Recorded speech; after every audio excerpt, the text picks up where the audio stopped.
This is partly, this idea about innovator for life, this idea of building up momentum is partly about starting good habits. So just as you could start now, with a good habit that relates to health and wellness. If you could, starting today, eat edamame, as we do at our house, you might imagine, instead of potato chips or pork rinds or whatever your snack of choice is, if you could do that and start that habit and continue it on, that would contribute to your health and wellness over the course of your life. Right? In the same way, you can start mental or behavioral habits that will help you be an innovator for life. And so it's really about forming habits now that are going to help you later on. And I came up with 5 habits. I'm sure if you put your mind to it, you could come up with a lot more. But for purposes of the time we have available to us, I think 5 will be plenty. You want it to be 7 plus or minus 2, if you've read that research.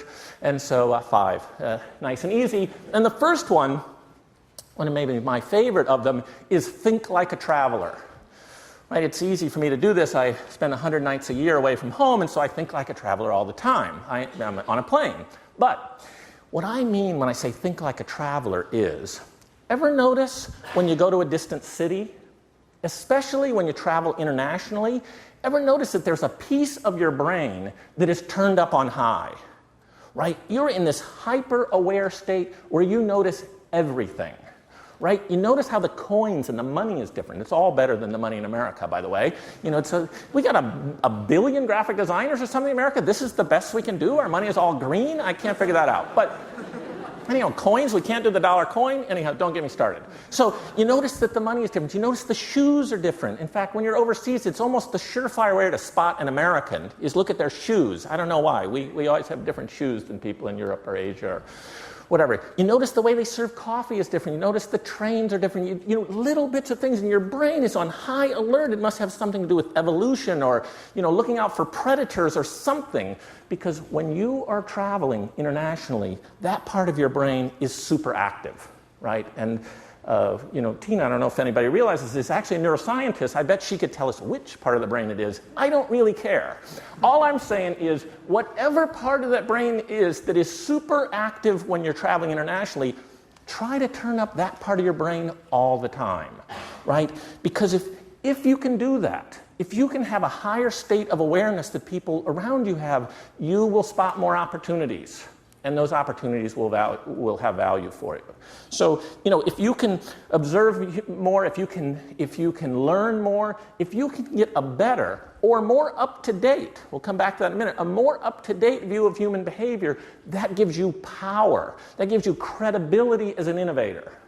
Because something that's going to happen to most of the students in the room is you're going to someday soon join an organization in which people are twice your age and have 10 times your experience. And they will mentally try to use that against you, right? And you might find that ever so slightly intimidating, but just remember this. If you capture your ideas, if you write them down, if you find some way not to have your observations run down the drain, and everybody's got a different way of doing this.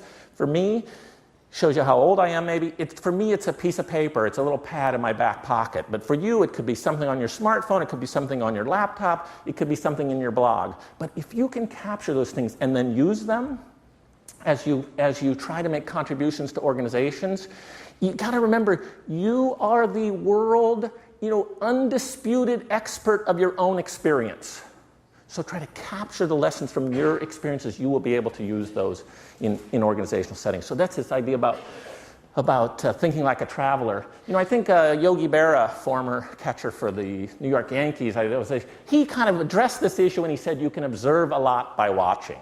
And I like Yogi Berra. He liked that phrase so much, that's what he called his book, by the way. But I think I get more value from this other guy, from this writer Marcel Proust, who said, the real act of discovery consists not in finding new lands, that's traveling, right? But in seeing with new eyes, which is thinking like a traveler. And wow, this seeing with new eyes thing, it gets harder. The older you get, the harder this becomes.